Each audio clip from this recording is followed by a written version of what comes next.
प्रिय छात्रों नमस्कार। दोस्तों आज की इस वीडियो काफ़ी ज़्यादा भैया खास होने वाली है और बहुत ज़्यादा ये इंपॉर्टेंट है भैया प्रश्न।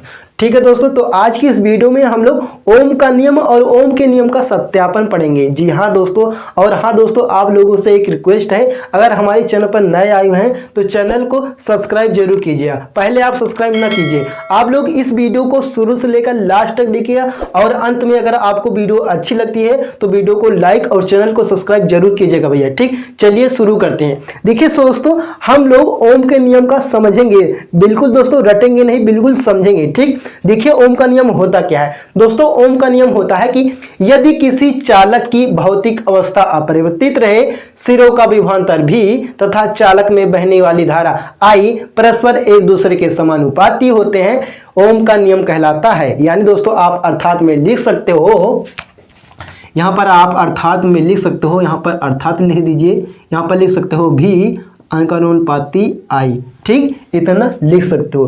देखिए दोस्तों, मैंने ओम का नियम क्या बताया, क्या आप लोगों को समझाने का प्रयास किया। देखिए आपको ओम के नियम के लिखना होगा कि यदि किसी चालक की भौतिक अवस्था अपरिवर्तित रहे, सिरों का विभवांतर भी तथा चालक में बहने वाले धारा आई के परस्पर दूसरे के क्या होते हैं, समानुपाती होते हैं, इसे क्या कहते हैं दोस्तों, ओम का नियम कहते हैं। क्या कहते हैं दोस्तों, ओम का नियम कहते हैं। ध्यान दीजिएगा दोस्तों, अभी मैं आपको अच्छे तरीके से ओम का नियम समझाऊंगा, फिलहाल यहाँ पर ध्यान दीजिए पहले। ठीक, देखिए यहाँ पर भी अंकानुपाती आई लिखा ना, तो भैया हम अंकानुपाती का चिन्ह हटाएंगे। ठीक, तो भैया जब हम चिन्ह हटाएंगे तो एक नियतांक मिलेगा। कौन सा नियतांक मिलेगा, कैपिटल आर मिलेगा। ध्यान दीजिएगा, यहाँ पर देखिए भी लिखा है, भी लिख दीजिए। ठीक, और दोस्तों अनुपाती का जब चिन्ह हटाएंगे तो यहाँ पर बीच में बराबर लगाएंगे, और दोस्तों जब हम अनुपाती का जब चिन्ह हटाएंगे तो एक नियतांक मिलेगा। क्या मिलेगा, कैपिटल आर मिलेगा। ठीक, और बीच में क्या करेंगे, हम गुणा लगा देंगे। यहाँ पर आई लिखा है तो यहाँ पर आई लिख दीजिए। ठीक, अब देखिए दोस्तों, भी बराबर जब आई को जब हम कैपिटल आर से गुणा करेंगे क्या हो जाएगा, आई आर हो जाएगा। ठीक, तो दोस्तों क्या आया, भी बराबर आई आर आया। तो क्या है ये दोस्तों, ओम का नियम है। ठीक दोस्तों, देखिए समझिए मैंने ओम के नियम को कैसे बारीक से हम लोगों को समझाने का प्रयास करूंगा। देखिए कैसे, यानी दोस्तों मैंने बताया कि यदि किसी चालक की भौतिक अवस्था अपरिवर्तित रहे, कहने का मतलब समझ रहे हो भैया, यदि किसी चालक की, इसका मतलब समझ रहे हो जैसे कोई चालक क्या है, तार है, तार, बिजली का तार। ठीक, तो उसमें क्या होता है दोस्तों, धारा परिवाहित होती है कि नहीं होती है, बिल्कुल होती है मेरे दोस्तों। और दोस्तों कहने क्या कहा कि यदि किसी चालक की भौतिक अवस्था अपरिवर्तित रहे, मतलब मेरे दोस्तों जो तार होता है उसमें जो धारा बहती है वो क्या होती है, लगातार, मतलब वो बोल्ट एक ही बोल्ट नहीं प्रवाहित होती है, कभी धीम होती है कभी तेज होती है। तो इसी को मैं आपको प्रयास करूंगा समझाने का। मैंने क्या कह रहा हूं कि यदि किसी चालक की भौतिक अवस्था अपरिवर्तित रहे, सिरों का विभवांतर भी तथा चालक में बहने वाली धारा आई परस्पर एक दूसरे के समानुपाती होते हैं, ओम का नियम कहलाता है। ठीक, यानी दोस्तों आप अर्थात में लिख सकते हो भी अंकानुपाती आई, तो यहाँ पर आप क्या किए, यहाँ पर अनुपाती जब चिन्ह हटाए तो एक नियतांक मिला कैपिटल आर, और आप क्या कीजिए, इसको आप गुणा कर दीजिए तो क्या आया, भी बराबर आई आर। ठीक, तो यही क्या है क्या है दोस्तों, ओम का नियम है। ठीक, तो दोस्तों यहाँ पर आप लिख सकते हो जहां जहां कैपिटल आर प्रतिरोध है।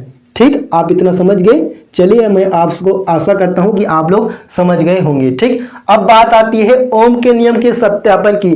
जी हाँ दोस्तों, ओम का नियम सत्यापन क्या है भैया, ये कुछ है नहीं, बस आप लोग मैं जो बता रहा हूं, जो मैं कह रहा हूं, आप लोग मेरी आवाज सुनिए और मैं क्या क्या कह रहा हूं आप इस पर ध्यान दीजिएगा। बिल्कुल दोस्तों, जो ओम का नियम का सत्यापन है ये क्या कुछ है, ये नहीं है भैया, आप लोग थोड़ा सा ध्यान दीजिएगा। देखिए दोस्तों, ओम ने अपने नियम के सत्यापन के लिए उन्होंने क्या किया, एक चित्रानुसार परिपथ तैयार किया। यानी मेरे दोस्तों जैसे यहाँ पर देखिए, यहाँ पर चित्र बना हुआ है ना, तो दोस्तों देखिए चित्र में बैटरी लगा हुआ है, कुंजी लगा हुआ है, धारा नियंत्रक लगा हुआ है, एमीटर लगा हुआ है, वोल्ट मीटर लगा हुआ है और प्रतिरोध लगा हुआ है। ठीक, तो दोस्तों इन सारे सामान को क्या किया, इकट्ठा किया। ठीक, और दोस्तों जो ये सामान है सारा दोस्तों, ये क्या है, बैटरी जो है, कुंजी जो है, धारा नियंत्रक जो है, एमीटर है जो है, ये क्या है, श्रेणी क्रम में जुड़ा हुआ है। ठीक, ध्यान से समझिए कैसे श्रेणी क्रम में जुड़ा हुआ है। अगर मेरे दोस्तों, अगर हम इस सिरों को अगर हम इधर की ओर खींचेंगे और उस वाले सिरों को हम उधर की ओर खींचेंगे तो मेरे दोस्तों जो धारा जो नियंत्रक है, ये जो धारा नियंत्रक यहाँ पर आ जाए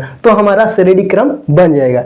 ठीक है दोस्तों, तो देखिए अब आपके आगे समझने की क्या बात आती है, देखिए दोस्तों उन्होंने क्या किया, मतलब श्रेणी क्रम में जोड़ा। और दोस्तों ध्यान दीजिएगा, उसी के आगे आपको लिखना पड़ेगा कि वोल्ट मीटर को समांतर क्रम में जोड़ा। तो ये आप लोग ध्यान रखिए, यानी दोस्तों सारे को क्या किया, श्रेणी क्रम में जोड़ा। लेकिन दोस्तों क्या है, ये जो वोल्ट मीटर है इसको क्या किया, समांतर क्रम में जोड़ा। ठीक, तो उन्होंने उसके बाद क्या किया, उन्होंने जब कुंजी को दबाया तो परिपथ में धारा परिवाहित होने लगी। ठीक, क्या होने लगी दोस्तों, परिपथ में धारा परिवर्तित होने लगी। ठीक, तो दोस्तों उन्होंने धारा के मान को एमीटर तथा वोल्ट मीटर की सहायता से एक पन्ने में नोट किया। ठीक, अब उसके बाद में उन्होंने पुनः कुंजी को बंद कर दिया, यानी दबाया तो क्या होगा, परिपथ में धारा क्या हुई, बंद हो गई। ठीक, यानी दोस्तों लाइट चली गई। ठीक, उसके बाद उन्होंने कुछ देर बाद उन्होंने कुंजी को पुनः दबाया और दोस्तों पुनः परिपथ में धारा प्रवाहित होने लगी। फिर उन्होंने एमीटर और वोल्ट मीटर की सहायता से उस धारा के मान को क्या किया, नोट किया। ठीक, तो उन्होंने दोनों को क्या किया,